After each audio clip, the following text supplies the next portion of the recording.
Overthinking isn't intelligence, it's fear, disguised as analysis. You're not solving problems, you're avoiding action. Replaying the same thought over and over doesn't make it clearer, it makes it heavier. That's the trap. The mind tricks you into believing that one more thought will bring peace. But the Stoic knows better. Clarity doesn't come from thinking more, it comes from thinking better. The modern world rewards constant stimulation, noise, options, endless decisions. No wonder your mind's exhausted. You've become addicted to mental movement, even when it leads nowhere. But here's the truth. Thinking isn't the problem. Untrained thinking is. And the Stoic? He trains his mind like a blade, not to cut himself, but to cut through noise. Marcus Aurelius didn't chase perfect answers. He questioned his reactions. He wrote, reflected, then released.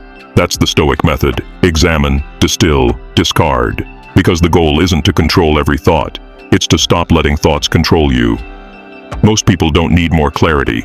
They need less clutter.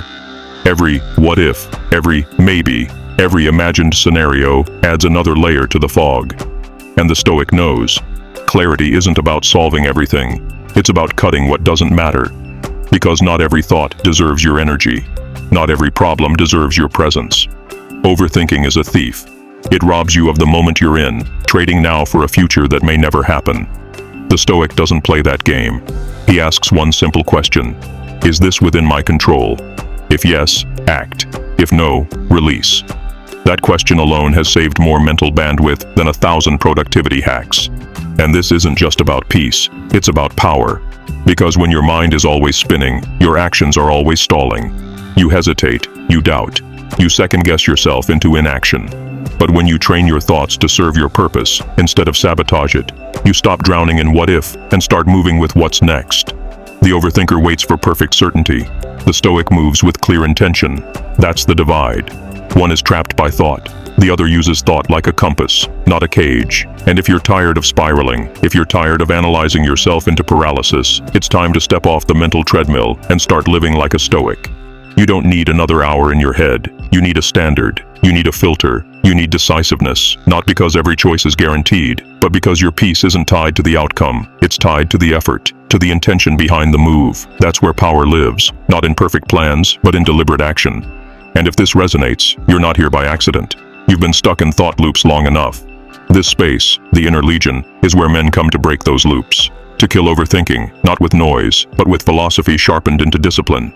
So if you're ready to stop spinning and start moving, subscribe. We train clarity. We kill chaos. The Stoic doesn't try to silence every thought.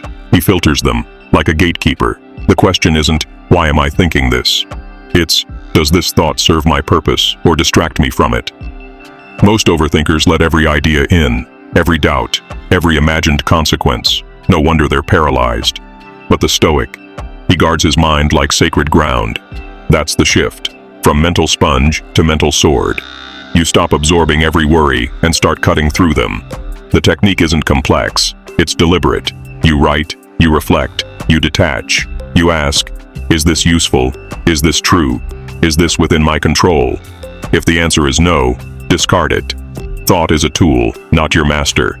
And here's the truth no one teaches. Not thinking less, but thinking better is the solution. Overthinking dies in structure.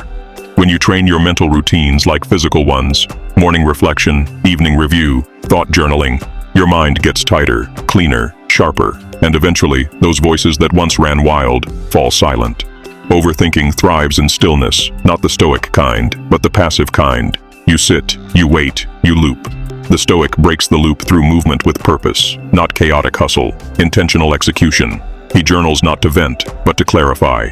He reflects not to dwell, but to decide. Every thought becomes a tool, not a trap. And this is what separates the overthinker from the disciplined. One drowns in questions. The other designs protocols. He knows what to do when doubt creeps in. He knows how to challenge irrational thoughts. He's trained in reframing, not emotionally, but philosophically. That's the real work most men avoid, because it's not loud, it's not dramatic, but it works.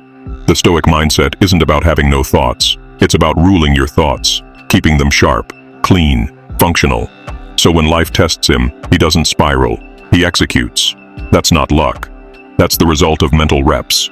Quiet hours, repetition, discipline. The things that overthinkers never build, because they're too busy planning instead of doing.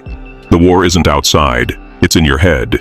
Every excuse, every hesitation, every spiral of what if and what then. It's not reality, it's projection. The Stoic doesn't kill thought, he trains it. Because he knows, unchecked thought leads to emotional noise, and emotional noise leads to impulsive choices. The result? A life ruled by confusion instead of clarity. That's the real cost of overthinking. Not wasted time, but lost identity. You don't trust yourself. You delay growth. You keep shrinking your life to fit the limits of your doubts. And while you're doing that, someone else, maybe with less intelligence, less talent, is executing with precision. Not because they have more, but because they think less and act more. The Stoic doesn't wait for his mind to be silent. He trains it to speak with purpose, every day, relentlessly. Because if your mind isn't under your command, someone else is using it for theirs. So ask yourself, are you the master of your thoughts, or just the audience to your own noise?